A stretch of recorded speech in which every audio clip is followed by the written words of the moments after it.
Boa noite. Boa, vamos lá. Senhor, meu Deus e meu Pai, mais uma vez adentramos na tua presença, Senhor, para te pedir, meu Deus, que o Senhor venha tomar a direção desse estudo, meu Pai. Que o Senhor venha iluminar minha mente, meu Deus, que não venha ser eu falando, mas que seja o Senhor falando através de mim, meu Deus. É o que eu te peço em nome do Pai, do Filho e do Espírito Santo. Amém. Graças a Deus. Então, né? Capítulo 45. Então José não se podia conter diante de todos os que estavam com ele, e clamou: Fazei sair daqui a todo homem. E ninguém ficou com ele quando José se deu a conhecer a seus irmãos. Neste versículo a gente já percebe que ele não estava só, né? Estava os egípcios e os servos também, que logo em seguinte fala: E levantou a sua voz com choro, de maneira que os egípcios o ouviram, e a casa de Faraó o ouviu. E disse José a seus irmãos: Eu sou José. Vive ainda meu pai? E seus irmãos não lhe puderam responder, porque estavam pasmados diante da sua face. Diante da situação, acredito, né, que todos eles, ou até mesmo a gente, se a gente não conhecesse a história de José, daria como morto, ou daria como uma pessoa que se perdeu por aí, né? A situação de uma pessoa que é escrava era, naquela época, era uma situação extrema. Às vezes não tinha alimento, água, entendeu? E então, no momento em que ele se depara com os irmãos, ele fica pasmo, né? Pô, tipo, caramba, você foi vendido como escravo, como assim? Você foi agora parar como um governador? E disse José a seus irmãos: Peço-vos, chegai-vos a mim. E chegaram-se, então disse ele: Eu sou José, vosso irmão, a quem vendestes para o Egito. No 4, né? Você vê que já mostra, eu acho que o perdão de José, né? E ainda pede que ele chegue até eles. Ele poderia repudiar, poderia prender, poderia mandar matar, mas não. Ele pede para que venham chegar até ele, né? E ele até toca no assunto: a quem vendestes para o Egito.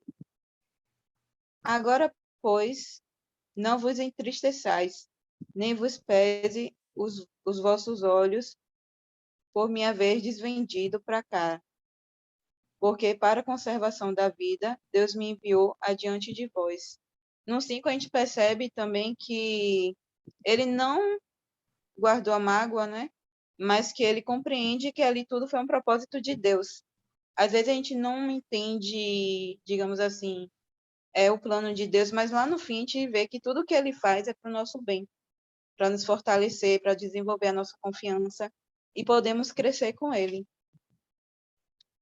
Porque já houve 2 anos de fome no meio da terra, e ainda restam 5 anos em que não haverá lavoura nem cega. Pelo que Deus me enviou adiante de vós, para conservar a vossa sucessão na terra e para guardar-vos em vida por um grande livramento. Ou seja, tudo já foi plano. Se José não fosse vendido como escravo, né? Consequentemente, a família dele morreria também, não morreria, ou Deus criaria outra situação também, que Deus era com ele, e ele seria livre da fome, né? Da grande fome que estava por vir. Já tinha passado 2 anos. Assim não foste vós que me enviaste. Aí ele reforça de novo, né? Assim não foste vós que me enviastes para cá, senão Deus, que me tem posto por pai de Faraó e por senhor de toda a tua casa, e como reagente em toda a terra do Egito. Apressai-vos e subi a meu pai, e dize-lhe: Assim tem dito teu filho José: Deus me tem posto por senhor em toda a terra do Egito. Desce a mim e não te demores. Ou seja, ele manda com que eles vá depressa, né? Ao encontro do pai para levar boa notícia, né? Boa nova. E habitará na terra de Gozém, e estarás perto de mim, tu e os teus filhos, e os filhos dos teus filhos, e as tuas ovelhas, e as tuas vacas, e tudo o que tens. E ali te sustentarei, porque ainda haverá 5 anos de fome. para que não pereça de pobreza tu e tua casa e tudo o que tens. E eis que vossos olhos e os olhos de meu irmão Benjamim veem que é minha boca que vos fala. E fazei saber a meu pai toda a minha glória do Egito, e tudo o que tendes visto, e apressai-vos a fazer descer meu pai para cá. E lançou-se ao o pescoço de Benjamim, seu irmão. E chorou Benjamim, chorou também ao seu pescoço. Ou seja, aqui você já vê, né, que ele já está tendo aquela intimidade, aquela proximidade com o irmão, né? E beijou aqui, ó, e beijou a todos os seus irmãos e chorou sobre eles. E depois seus irmãos falaram com ele. E esta notícia ouviu-se na casa de Faraó, dizendo: os irmãos de José são vindos. E pareceu bem aos olhos de Faraó e aos olhos de seus servos. E disse Faraó a José: Dize a teus irmãos: Fazei isto, carregai os vossos animais e parte. Tornai a terra de Canaã, e tomai a vosso pai e as vossas famílias, e vinde a mim, e eu vos darei o melhor da terra do Egito, e comereis da fartura da terra. Ou seja, Deus ele sempre reserva para a gente o melhor, independente da situação que a gente está. Né? Ele chegou como escravo, e aí ele foi crescendo, e hoje a ele foi dado, tanto a ele quanto a família dele foi dado o melhor, né? A ti, pois, é ordenado fazer isto: tomai-vos da terra do Egito carros para vossos meninos e para vossas mulheres, e trazei vosso pai e vinde, e não vos pese coisa alguma dos vossos utensílios, porque o melhor de toda a terra do Egito será vosso. E os filhos de Israel fizeram assim. E José deu-lhes carros conforme o mandado de Faraó, também lhes deu comida para o caminho.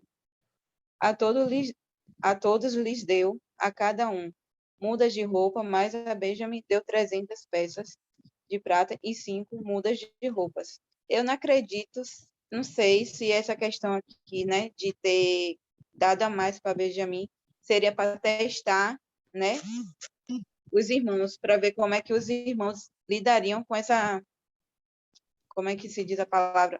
Não sei se é bajulação, o termo certo, né? Porque antigamente os irmãos tinham muita inveja, né? Pela inveja, pelo ódio, que aconteceu tudo isso. Mas e a seu pai enviou semelhantemente 10 jumentos carregados do melhor do Egito, e 10 jumentos carregados de trigo, e pão, e comida para seu pai para o caminho.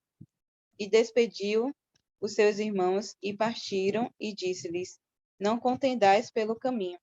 E subiram do Egito e vieram à terra de Canaã, e de Canaã a Jacó seu pai. Então lhe anunciaram, dizendo: José ainda vive, e ele também é regente em toda a terra do Egito. E o seu coração desmaiou, porque não acreditava. Porém, havendo-lhe eles contado todas as palavras de José, que ele lhes fará, e vendo ele os carros que José enviará para levá-lo, reviveu o espírito de Jacó, seu pai, e disse: Israel, basta, ainda vive meu filho José, e eu irei e o verei antes que morra. Isso também me lembrou de, se não me engano, foi Abraão, né, que viu o filho também antes de morrer, Ismael, e se não me engano, também Jacó, né, que Israel também viu o pai. Ele se afastou, mas viu o pai antes de morrer. Você vê que Deus ele não permitiu que morresse sem antes ver o filho, né? Ok, perfeito. Alguém Gente, eu tem tava alguma nervosa. consideração aí a fazer, pessoal? Ninguém? Meu Deus. Maia, Ana, salva a sala aí, Maia.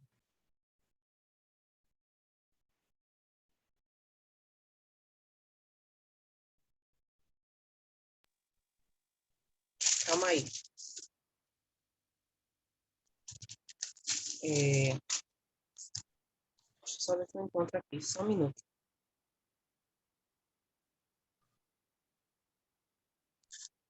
José, ele foi o maior prejudicado do ponto de vista natural, mas foi o melhor privilegiado no espiritual, porque ele passou por todas essas injúrias, por todas as injustiças, mas foi honrado.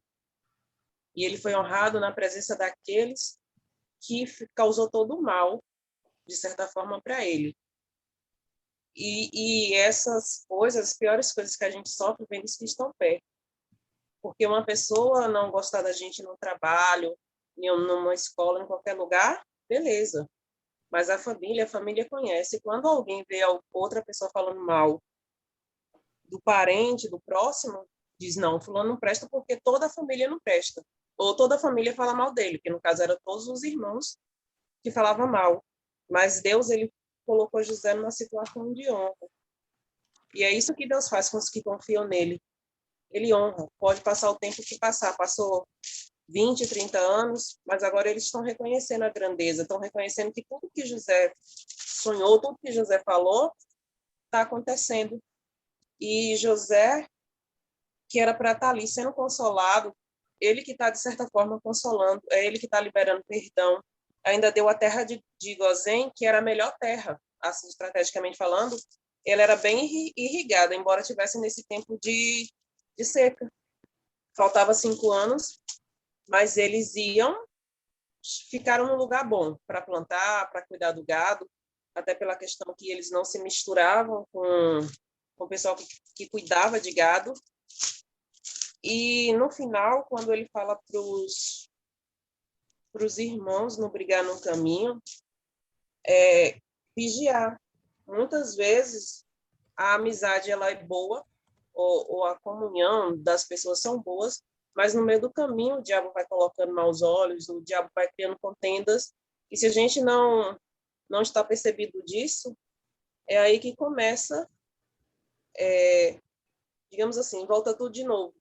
É como se a gente voltasse ao vômito, porque a gente fez um esforço desgraçado para conseguir se libertar.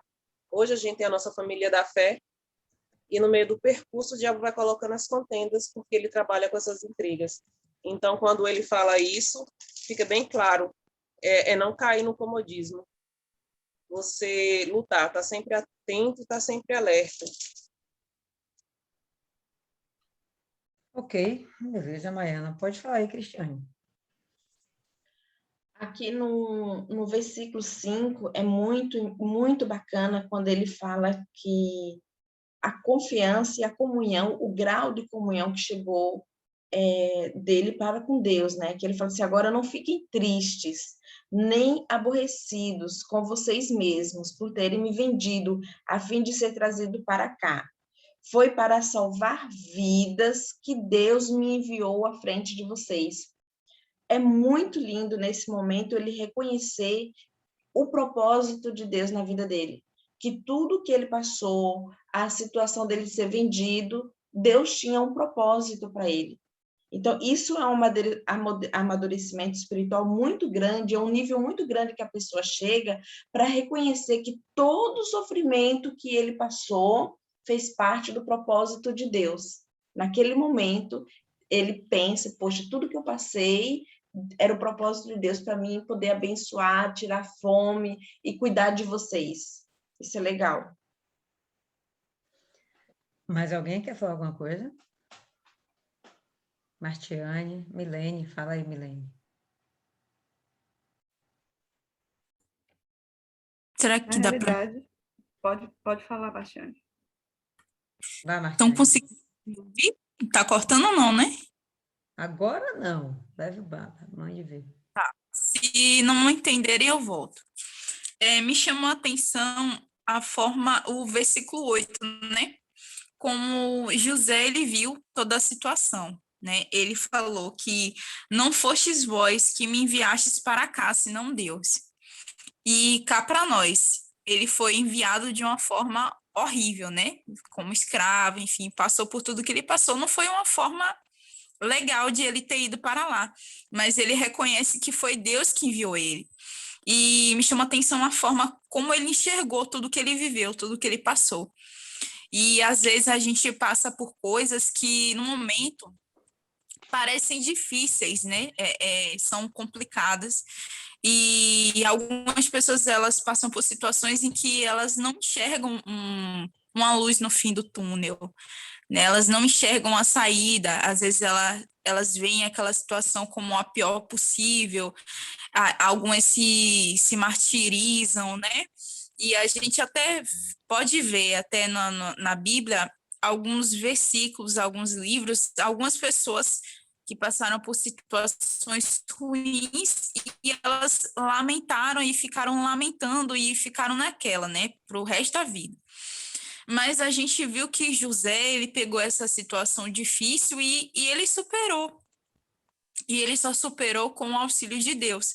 E hoje a gente vê aí no mundo pessoas que passam por situações difíceis, mas que elas não conseguem superar porque elas ainda não tiveram esse encontro com Deus, né? Elas não tiveram esse encontro real e verdadeiro com o Senhor Jesus.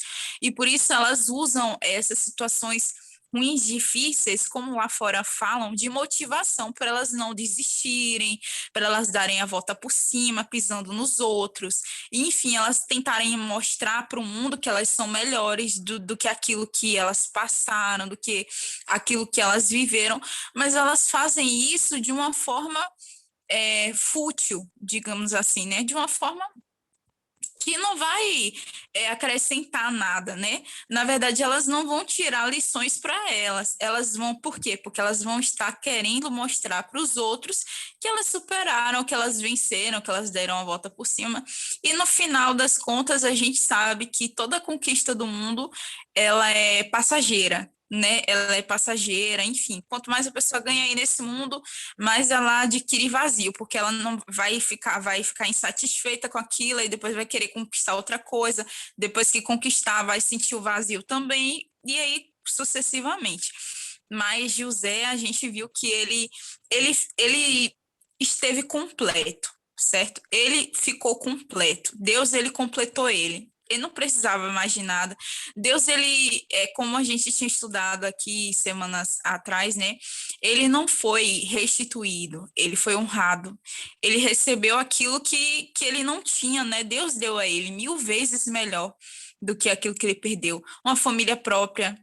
Enfim, Deus abençoou ele. E foi maravilhosa, realmente deu para perceber que José, ele extraiu o melhor de toda aquela situação que ele passou. Ele reconheceu Deus, né? E fica aí para a gente isso, né? Que às vezes a gente pode passar por situações difíceis, mas a forma como a gente enxergar tudo aquilo vai realmente mostrar se a gente extraiu o melhor daquela situação ruim, daquela situação difícil, se a gente realmente teve encontro com Deus ou não, ou se a gente, como eu posso dizer, se a gente amadureceu, enfim, o resultado final das situações difíceis vão mostrar quem a gente se tornou, né? Quem a gente é. E isso que eu queria trazer. Muito bem colocado, Martiane. Bacana. Milene. Eu acho um capítulo muito lindo, né? Porque acompanhando a história de José, as injustiças, tudo que ele passou, a crueldade mesmo que ele viveu, e alcançar um nível espiritual desse, de você conseguir converter aquilo e ver o lado positivo, ver o agir de Deus, é um divisor mesmo, mostra com a diferença de um homem com a comunhão com Deus e um homem que vive solto no mundo. Quando mostra aqui que os irmãos estavam assim paralisados, atônicos, temendo mesmo o que podia acontecer, reconhecendo quando o José se revelou, porque humanamente falando, era natural que ele se vingasse, que ele desse o troco e que ele fizesse a maldade, e os irmãos até talvez estivessem esperando isso, porque era o normal para o mundo, para os padrões humanos, mas para um homem que tem uma comunhão com Deus, é o que fica muito claro nesse capítulo, é diferente. Não é diferente porque José é bonzinho, é diferente porque José teme a Deus, reconhece em todo momento que ele fala, Deus, Deus permitiu, Deus me trouxe até aqui, porque ele vê que Deus pegou aquela maldade toda e converteu em algo bom, porque nós temos o livre-arbítrio, nós cometemos falhas e erros, e Deus sabe tudo que nós vamos falhar e vamos errar, só que ele já tem ali um plano para cada erro e falha que a gente vai cometer, ele vai lá ajustar os lugares, e se a gente se arrepender, ele vai volta nas peças no lugar para converter aquele mal e aquela maldade em algo bom, em bênção. Então, aqui fica muito do início ao fim, até quando chega a parte do faraó. Estamos falando do que considerava que era um deus na terra e tudo, ele tratando com tanta generosidade, mostra até um reconhecimento a José diferente, para você ver que como ele se destacava, que o próprio faraó recebeu a família toda, dando do melhor, o que já vem acontecendo também nos outros capítulos. Né? Abraão também provou disso, né? De sair no Egito também, porventura, saindo com coisas boas, sendo presenteado, né? E acontece agora do faraó receber também essa forma a família de José, proporcionando que venha uma viagem, que tragam, que chegue para o próprio pai de José. Você vê que é algo que não é normal, digamos assim, para um soberano, para quem se acha, né? Muita coisa nessa terra, mas ainda assim você vê uma generosidade que não é nos padrões humanos também, é Deus mesmo com a mão ali, tocando, a gente vê Deus aqui no agir completo desse capítulo, é um capítulo muito bonito. Tem a parte da gratidão, né, de Faraó para com José, porque José deu alívio para a angústia dele quando revelou o sonho, né? José administrou com tanta sabedoria que, no momento, o Egito é a nação mais rica que a gente vai ter no mundo. Então, tem esse fato dele saber reconhecer o servo que ele tem e saber agraciar também, né, o servo que ele tem. Mas, óbvio que também tem a mão de Deus, né? Tem a mão de Deus e quando a gente quer agradar alguém, a gente, sem dúvida, vai buscar dar o melhor. E se a pessoa tiver uma família ou alguém que ela ama por perto, a gente vai fazer de tudo para agradar essa pessoa também, porque se a gente agrada a quem a pessoa ama, a gente vai estar agradando ainda mais aquela pessoa, né? É normal. Quando ferem um irmão meu, eu me sinto muito mais ferida do que se estivessem batendo em mim. E isso é um sentimento normal da gente, né, com relação às pessoas que nós amamos. Então, tem sem dúvidas, o componente de Deus agindo, mas dá para a gente perceber a gratidão de Faraó. Né? E o pessoal, ele está dando uma terra aqui, né? Não é Gozen, não, viu, pessoal? É Gozen. Tem um acento aí na história. E aí, ele vai e pega uma terra e dá para Israel. Sobejava tanta coisa para Faraó que eles não iam ficar lá fazendo questão de terra. Até você ser generoso, né, no seu reconhecimento, isso mostra, né, que você é uma pessoa especial. Então, Faraó era uma pessoa grata. Ele podia não ter nada de Deus, mas ele tinha uma gratidão, que é uma coisa bonita e a gente admira isso em qualquer ser humano, em qualquer nacionalidade do universo. Fala aí, Thaisa. Tá ouvindo? Sim. Pronto. Eu ia fazer uma comparação, né? Da fé de José e do povo que saiu do Egito depois, né? O povo que vem depois. José, ele tinha tudo para reclamar, mas ele confiou e Deus honrou. Já o povo tinha tudo, né, para confiar, porque viu maravilhas e murmuraram. E isso fez com que eles perecessem e não entrassem na terra prometida, né? E foi também uma passagem que eu compartilhei num grupo da nação de Isaac, né? Que fala assim, em Salmos 37:5, entrega o teu caminho ao Senhor, confia nele e ele o fará. Se você confiar e entregar, o mais ele fará. Arrebentou, isso aí mesmo. Cristiane.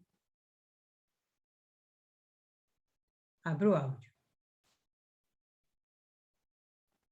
Verdade. Completando a frase aí que você falou da gratidão de Faraó, tem um ditado muito antigo que fala assim: ame meus filhos e eu te amarei. E para gente que é mãe, quando tem uma pessoa que agrada os filhos da gente, poxa, ganhou tudo, assim, ganha a nossa gratidão e é uma coisa assim, muito natural. Mas, falando ali, no versículo 10, me chama muito a atenção. Por quê? Por mais que José, ele perdoou e aquela coisa toda, aquele momento de atenção, de felicidade, né, de emoção, ele falou para os irmãos o seguinte: para avisar para o pai dele, né? Para Israel. O Senhor morará na região e assim ficará perto de mim. O Senhor ficará perto de mim. O Senhor, os seus filhos, os seus netos, as suas ovelhas, as suas cabras e o seu gado. E tudo que é seu. É muito interessante que em nenhum momento ele virou para os irmãos e falaram, olha, a partir de hoje, vocês vão lá buscar meu pai, porque é que vocês vão ficar aqui comigo, perto de mim. Não, ele deixou muito claro, vai lá, traz meu pai e fala que os filhos dele, a família dele, as cabras, os animais, todos vão vir.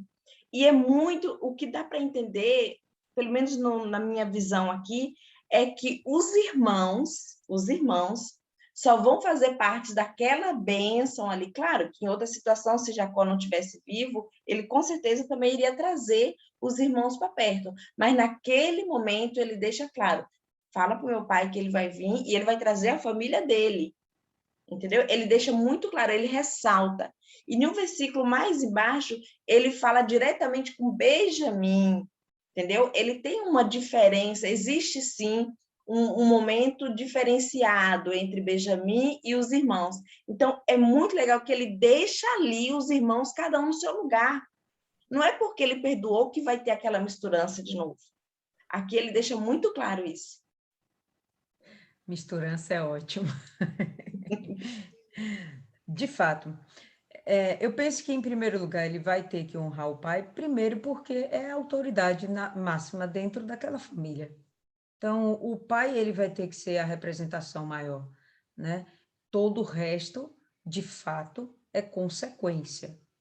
O apego com Benjamim, sem sombra de dúvidas, né? É a mesma carne, literalmente, filho do mesmo pai, filho da mesma mãe, e eles vão ter essa afinidade maior, a intimidade é maior, né? A predileção por esse irmão é maior, inevitável que existam essas situações entre as relações humanas, seja dentro da família, seja no seu trabalho, seja dentro da igreja, seja no seu grupo de trabalho dentro da igreja, sempre vai ter aquelas pessoas com maior afinidade. Você vai respeitar todo mundo, vai brincar com todo mundo, vai amar todo mundo, mas tem aquela que é mais chegada, que é quem você confia mais, né? Então, Benjamim é aquele cara que ele, obviamente, vai confiar mais, que de todos foi o único que não traiu também, né? Diga-se de passagem. Martiane. O que me chamou a atenção ainda foi no versículo 8, né? Que quando ele fala assim, que quando ele reconhece, né, que foi Deus que enviou ele para lá. E aí eu lembrei do comparativo que a gente fez, né, entre José e Jesus. E eu lembrei que quando o Senhor Jesus ele foi conduzido pelo deserto, foi pelo próprio Espírito Santo, né? Deus enviou ele, né, para o deserto. E os dois, e eu vejo aqui que esse foi o deserto de José, né, ter passado por isso tudo. E se a gente aprofundar um pouco mais, a gente vai ver que o deserto capacitou o Senhor Jesus para ele ter feito toda aquela obra que ele fez, né, quando ele estava aqui na terra entre nós. E eu digo que o deserto também de José capacitou ele para ele se tornar o governador que Deus esperava que ele se tornasse, né? Deus, na verdade, ele precisava, como eu posso dizer assim, moldar o caráter de José, né? Fazer dele o governador para honrar o próprio Deus, né? Porque ali eu creio que não seria exatamente só um título de governador. José ele teria que honrar a Deus com aquele título e com a vida dele, né? Com tudo, atitudes, enfim, de uma maneira completa, geral, né? E vale muito a pena a gente fazer esse comparativo, né? Que os dois, tanto ele quanto o Senhor Jesus, foram para um deserto, né? Sendo guiados pelo próprio Deus. E é isso aí que eu queria trazer. Beleza. E outra coisa, falando sobre ainda o que Cristiane levantou, né, dele chamar o pai para morar junto, esse foi o diálogo que ele falou para os irmãos, fala assim para o meu pai, né? Fala para o meu pai, para ele vir logo, para vir habitar aqui, diga que ele, os filhos, os netos, seu gado e suas posses, todas vão estar aqui perto de mim. Então, na mensagem, ele está já deixando claro lá também para o pai, quando a mensagem fosse chegar ao pai, né? A mensagem vai chegar ao pai e o pai vai entender. Olha, meu pai, eu não estou com mágoa de ninguém. Não tem nenhuma chateação. Muito pelo contrário. Quero vocês todos aqui junto comigo. E outra coisa que eu quero falar, a Martiane já falou aí sobre o versículo 8, mas de verdade, ele vai exaltar Deus nos 3 versículos, no 5, no 5, no 7 e no 8. Em ambos ele vai dizer, Deus me enviou. Deus me enviou. Por 3 vezes, ele fala para os irmãos, Deus me enviou. Ele quer realmente deixar isso como ponto pacífico. Não tem o que questionar. Não se sintam culpados. Foi tudo um plano de Deus. Né? Eu achei bacana quando a Martiane trouxe essa questão do deserto, né? Que eu não tinha nem pensado nisso, mas fato. Né? José é um perfeito tipo de Jesus mesmo. Né? E essa questão de ele ter passado pelo deserto e chegado a um lugar de honra, só estando abaixo do pai, que seria Faraó, né? Que é a mesma coisa do Senhor Jesus, só está abaixo do pai, tem toda a autoridade do universo, só está abaixo do pai. E outra coisa que a gente percebe é que você não vai ver no texto, em nenhum momento, que se refere a José, a gente vai observar alguma falha de José, algum pecado de José. Davi foi top, mas o texto revelou as falhas de Davi. Né? Abraão foi top, mas o texto revela as falhas de Abraão. E todos os outros homens e mulheres da fé tiveram suas falhas reveladas no texto, para servir até de exemplo para a gente. Mas de José não tem isso, cara.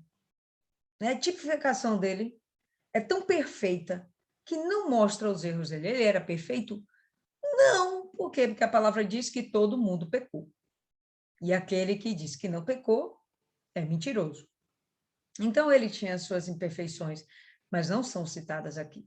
Isso não é à toa. É justamente para deixar para a gente um legado, para deixar para a gente um sinal de que, olha, é assim que vai ser no futuro.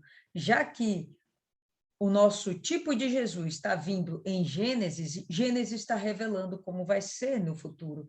Foi por isso que eu trouxe aquele estudo naquele dia, tá certo? Então, realmente o José é uma perfeição.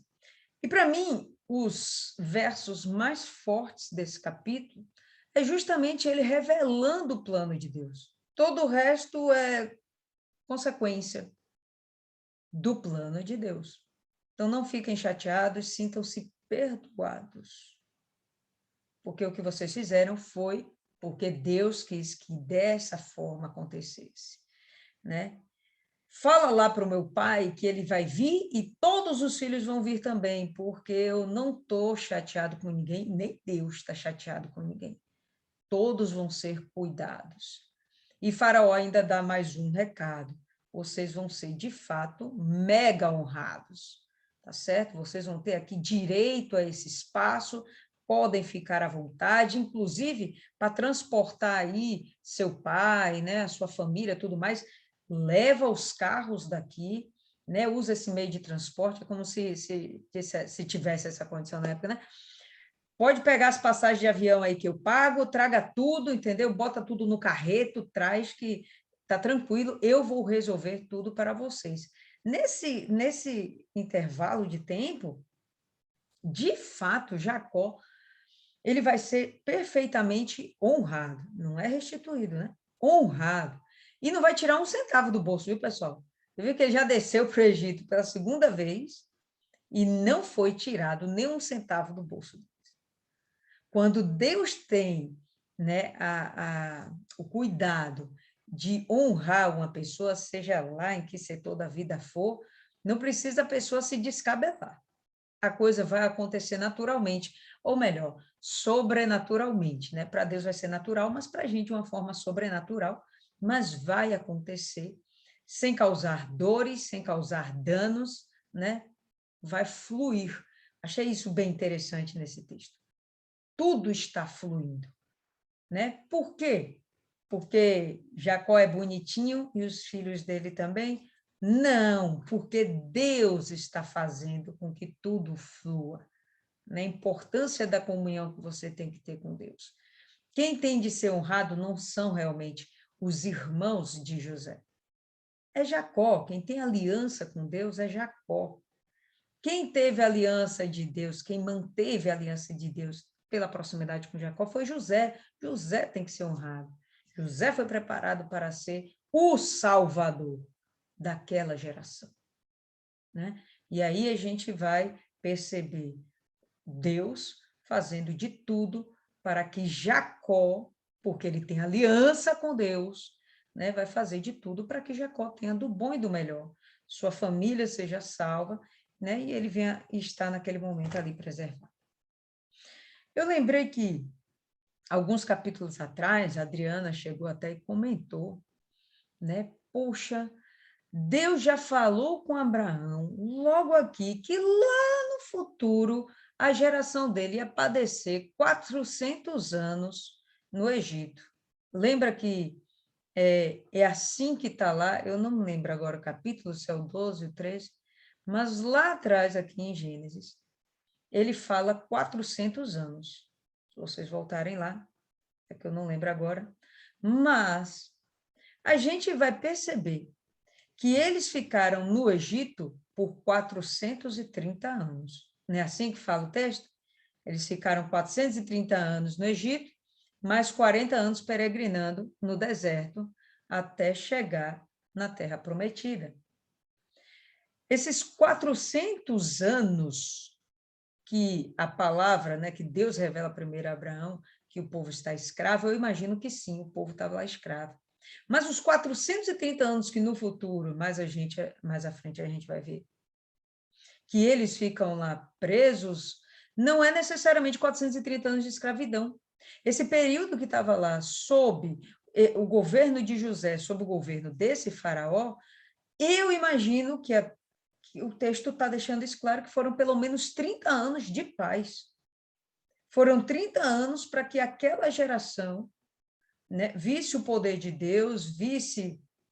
Pronto, aí Thaisa já pegou aí, Gênesis 12, 15, entendeu? Era o suficiente para que aquela geração visse o poder de Deus e fosse de fato honrada. Então, nesse período aí, José vai morrer, o próprio Jacó vai morrer. Então, essa geração, ela não foi escrava. Essa geração aí, de forma alguma, foi escrava. Deixa eu ver aqui, Gênesis 12, verso 15. Não é não, velho. Veja aí direitinho. Não é esse capítulo, não. Não é esse verso, não. Tá? Então, bom, né? Vocês estão pegando aí, né? O objetivo do texto é dizer que Deus vai honrar a Jacó. O objetivo do texto é dizer que Deus criou essa situação para honrar Jacó e preservar Israel. Tá? Aqueles 30 anos que eles ficaram lá, era o time deles. Dali eles tinham que cair fora. Já tinha o tempo suficiente, já passou o período das dores, ali... deixa eu ver aqui. Ali já era para eles terem caído fora. Como eles não caíram fora, aí, meu irmão, eles caíram, foi no laço do passarinheiro, e, de fato, eles vão acabar sendo escravizados, até porque mudou o faraó, o Egito ele vai ser dominado, né? Ou melhor, ele vai ser... A posse do Egito vai ser devolvida aos egípcios, de fato. Vamos lembrar que quem está aqui nesse momento são os Ixos, a nação dos Ixos, tá bom? Ainda nesse verso aí, não. 15, 13. 15, 13.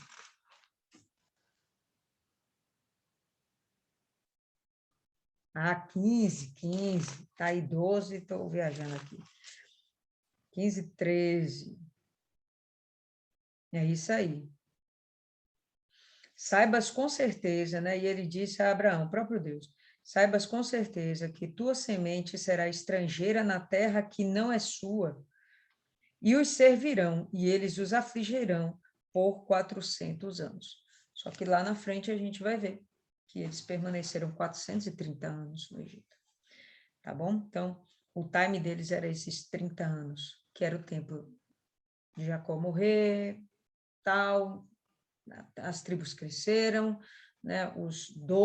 As 12 tribos, que já vai incluir não o José não vai ter direito a uma tribo necessariamente, mas os filhos dele sim, Manassés e Efraim, e vão formar lá as 12 tribos de Israel. E eles eram para ter caído fora, mas eles permanecem, vão crescer de tal forma, porque a promessa de Deus é que esse povo seja frutífero e fecundo, vão crescer de tal forma que vai assustar o próprio egípcio, né? E mudando ali o governo, a galera vai, opa, por que eles têm tantos privilégios, sendo que eles nem são egípcios? Então, aí, obviamente, que vão cair no laço do passarinheiro mesmo, e de livres eles vão se tornar escravos, é uma história que a gente vai ver mais para frente. Mais alguém, algum comentário, povo? Não, nada. Então, tudo bem. Thaisa, você escolhe aí ou convida alguém para fazer a oração?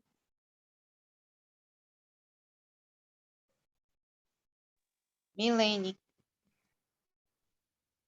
Ok.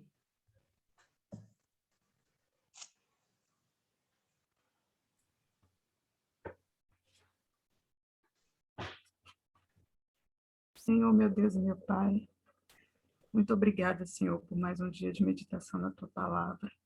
Aprendendo muito, meu Pai, muito mesmo, como o Senhor cuida, como a importância da comunhão contigo, da obediência, do exercício da confiança, dia após dia, de não olhar para a situação, não olhar com os olhos físicos, mas exercitar, meu Pai, o olhar espiritual.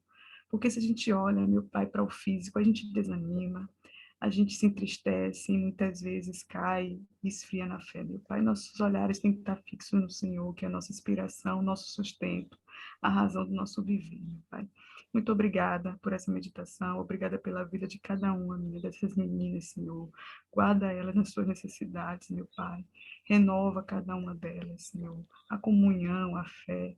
Que estejamos firmes, meu Pai, não só nessa meditação, mas no nosso servir ao Senhor. Um servir sincero, um servir obediente, reduzindo mesmo, negando a nós mesmos para fazer tua vontade, porque ela é soberana e a melhor para nós. Toma a vida, meu Pai de Rayane, que hoje completa mais um ano de vida, que a tua misericórdia esteja sobre ela, meu Pai. Abençoando, renovando, dando forças, capacitando ela para te servir, meu Pai, em todos os dias da vida dela, como nas nossas vidas também.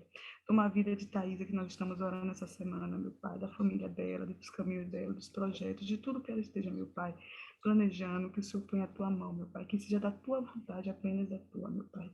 Muito, muito obrigada por mais um dia. Que amanhã estejamos firmes, meu Pai, combatendo o mal, lutando, meu Pai, para esforçar a nossa vida, a nossa família, toda a ação do maligno. Que a nossa fé seja renovada e a nossa confiança em Ti, hoje e para todo sempre. Amém. Amém, pessoal. Ok, por hoje é só.